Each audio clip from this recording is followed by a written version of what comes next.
So welcome, everyone. Thank you for joining us on First Fridays. This is a webinar and podcast series about the business of being a spiritual writer. And these informal interviews will take place on the first Friday of every month. So as you all know, our guest today is our good friend Patricia Raybon, an award-winning author and journalist who grew up in a time of hate, but rejoices that she found God's love in a time of need. Serving from Colorado, she writes about faith, race, and grace, seeking to inspire healing and connection in Christ. Her humble list of books include My First White Friend, which is her racial forgiveness memoir, which won the Christopher Award and a Books for a Better Life Award. Also, I Told the Mountain to Move, her prayer memoir, which was a 2006 Book of the Year finalist in Christianity Today magazine's annual book awards. And my favorite of her books, which is Undivided, A Muslim Daughter, Her Christian Mother, Her Path to Peace, which is a vulnerable conversation between Patricia and her younger daughter, Elena. And it talks about her daughter's conversion to becoming Muslim. Patricia also served as a featured speaker at several of our conferences, including Publishing in Color, Writing for Your Life, and the Frederick Buechner Writers Workshop at Princeton Seminary. So we really appreciate you joining us today, Patricia. Thank you. I'm delighted to be here with you and with everybody. Happy to see you all. So this is the first time we've done one of these First Friday webinars. So thank you, Patricia, and thank you everyone else for being guinea pigs to some degree on all of this. So, and anyway, Patricia, you are involved in a lot of different things, and I've described a couple of your books. Can you tell us about what projects that you have going on now? Well, drum roll, Brian. I'm working on a novel. And I know, I say it that way because I know nothing about plotting fiction, but I love to read it. And so I decided to take a course, which I'm doing, and teach myself or learn all that I can about how to create a fictional story that tells truth. And how can I say it, everybody? I'm excited about trying something new in a format that I really admire. I don't think of myself as someone with a out-of-the-box imagination. You know, I'm not somebody who, I don't think of myself as somebody who could create a Harry Potter or, you know, Hunger Games or any of the popular, or a C.S. Lewis or any of the popular fiction, or Chesterton and his Father Brown series. But I am a lifelong writer. I've spent my life writing professionally, and so I decided to challenge myself to try to do it, and won't say a lot much more about it, except to say that I'm learning as much about myself in this work as I am learning about the process of creating a plot. So I don't know if it'll ever see the light of day beyond this desk, but I'm trying it. So that's my latest. That's really exciting. Well, you've written in so many different, you know, genres and so many different, you know, newspapers, magazines, books, and everything. So I'm not surprised that your creativity is going in that direction as well. Stay posted, everybody. We'll see. Well, just like a true entrepreneur, you know, it's a big experiment, right? Well, I was telling somebody, you know, part of it sounds like a vanity project. But I just am so grateful to God for the gift of writing and for the Word made flesh, and for the power of writing to speak to people and change their lives. So I thought, you know, here's another way to go at it. So I'm going to give it a go. Wonderful, wonderful. So let's get down to talking about the business of being a spiritual writer, and let's first talk about agents. Can you tell us a little bit about how you first found your agent? Sure. The two words answer that question, Brian. The first is doing writing. By writing itself, and I'll tell you everybody a little story about that in a second. And the other way is networking. And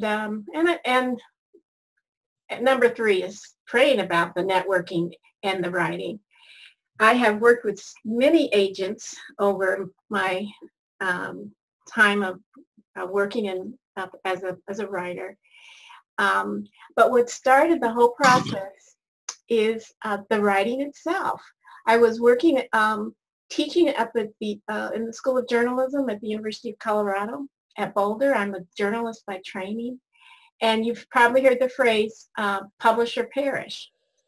And so I had started writing and publishing personal essays in national venues. And, you know, there's that idiom that says, little hinges open big doors.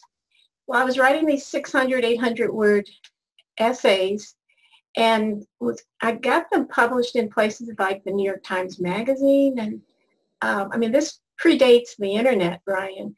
So it was just me sitting at my office on campus, doing this writing, sending it out, and it was getting published.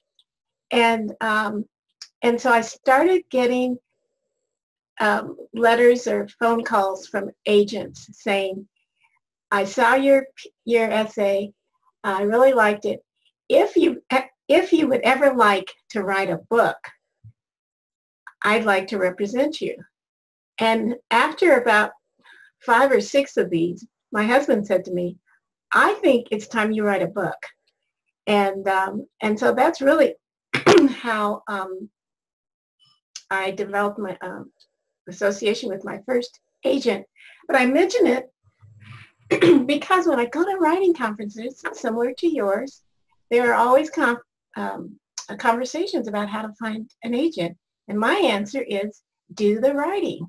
And as we do our writing and get our writing out there, then agents and others start to see us. So I just cannot overemphasize how much more important that is to do the work, and then agents have something to gauge. And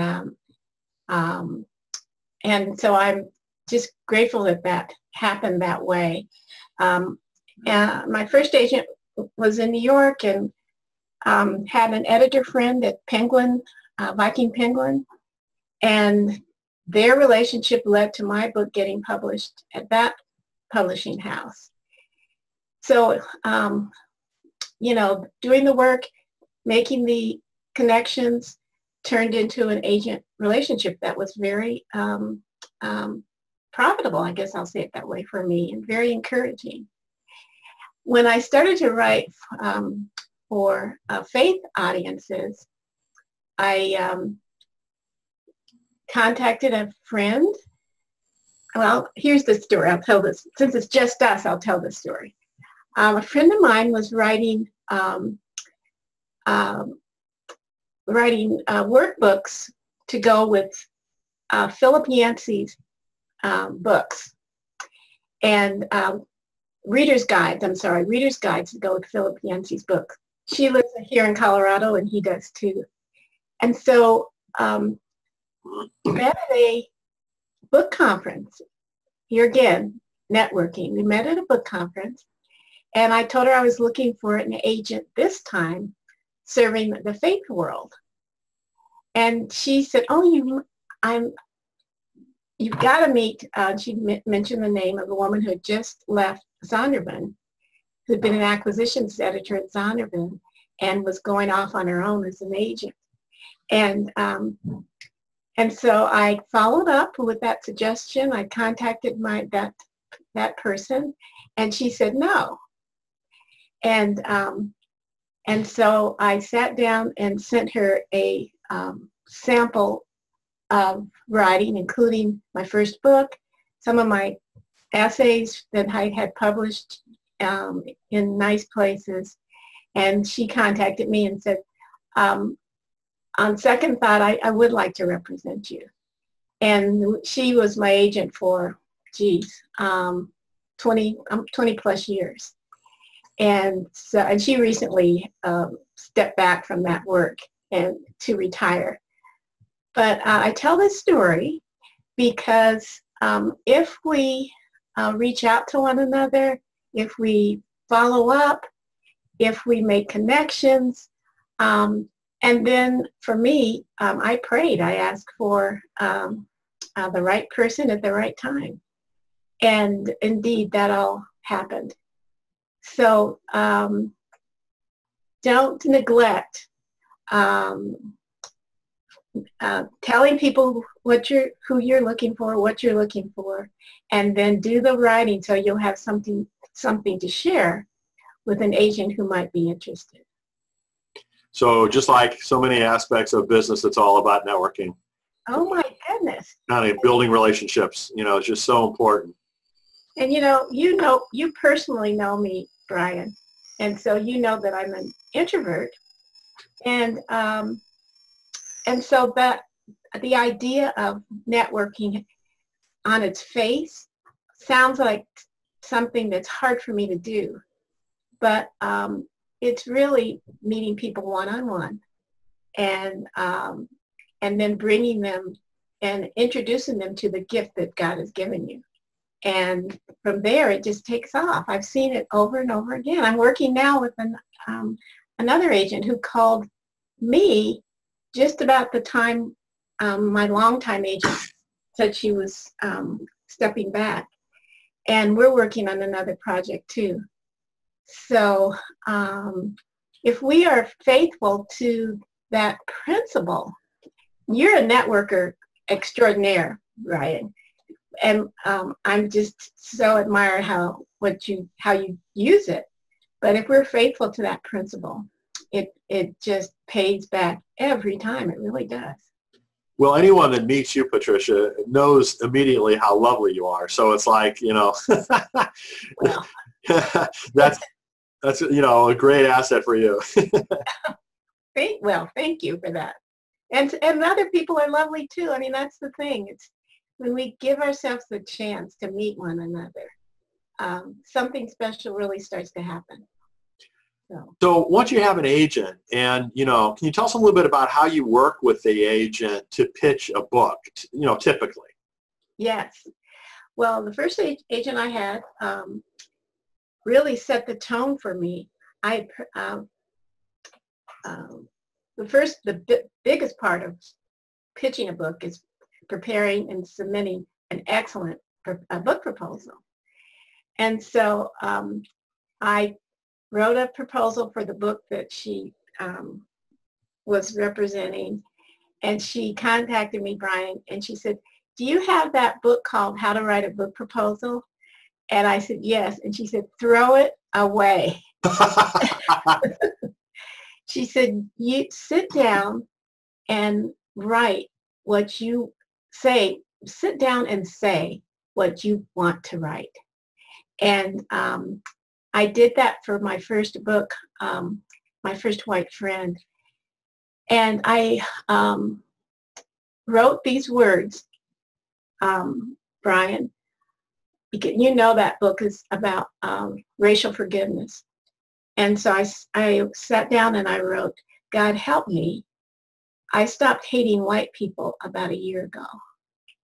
And Brian, I was crying as I was writing, but I started there, and I wrote those words and those thoughts and what I was wrestling with and what I hoped to offer in a book-length project. And that statement, my proposal statement, became the prologue to the book.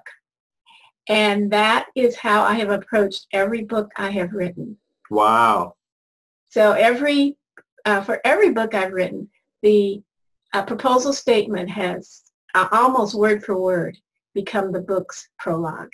Wow. So you've got kind of like a guiding, I don't want to say mission statement, but kind of like theme, mission, however you want to describe it, for that book, and you stick with it then. Yes. Well, and the other thing is that approach shows the publisher your writing style and, you know, what you look like on paper. One thing to, you know, step back a couple steps and say, this is what I want to write. It's another thing to say what you're afraid to write. Then you sure hope it works, and say it like that. And, you know, it's just worked for me every time. This other project that I'm working on, not the novel, but another one, that's exactly what I did with the proposal that's being shopped around now. So I'm so grateful for that, my friend, that first agent who said, throw that other book away. And if you're a writer, sit down and write what you want to say. Wow, that's just great. Obviously, it was great advice for you. So, yes. So I'd like to switch gears a little bit. Since this is a seminar that's, you know, focused on business aspects of writing, I think one of the important things that you model for us is how you basically make money in different areas besides just your books. Mm-hmm. So, you know, you do a lot of magazine work, you do a lot of speaking. Can you talk a little bit about those different areas and kind of how they feed off each other? Yes, and I love the question because, well, first, in the West, you know, we equate success with income, with wealth. There was an article in the New York Times yesterday called Are You Rich? And you put in your income and it tells you where you fall on the income spectrum. Is interesting because people don't think of themselves, their income correctly in relation to what others in the country earn. And then I love what Ron Blue says about earning income, Brian. He says, whatever you have is enough. Whatever you already have is enough. It's how the question is, how do you steward it?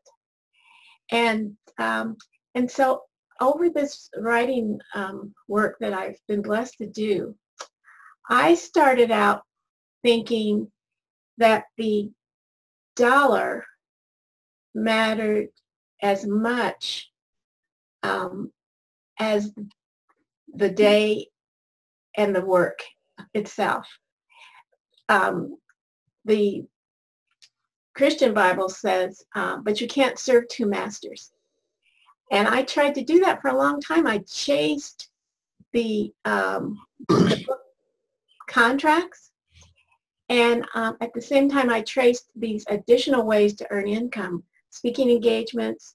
I was obsessed almost with trying to see how many speaking engagements I could get every year and how much I could earn from those engagements. And finally, when I prayed and asked the Lord to release that desire from my heart, and I instead prioritized my writing. That changed everything. Once I decided to prioritize the one thing that I believe I'm gifted to do, then the earning took care of itself. And so I'm humbled by that, having to learn that lesson, and I'm embarrassed that it took me quite a while to do it. And that's not to say that these other ways of earning income are not good.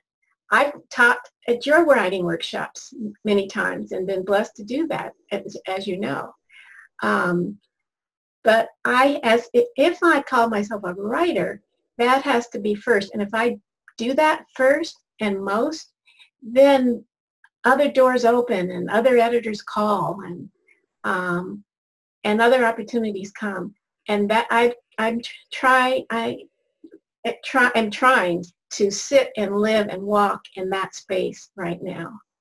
And, because book contract payments, book advances vary, and freelance writing rates from a lot of Christian publications are not that high.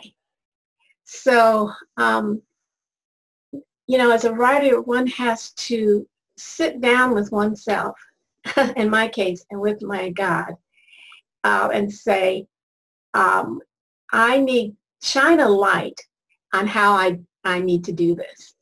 And so for me, it's writing is the priority,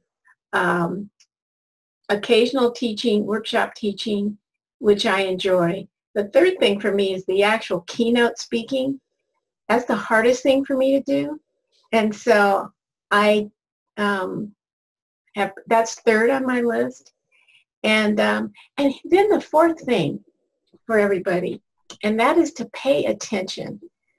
When my mother passed away in 2004, this is an odd thing to talk about in a writing seminar, but I will share this.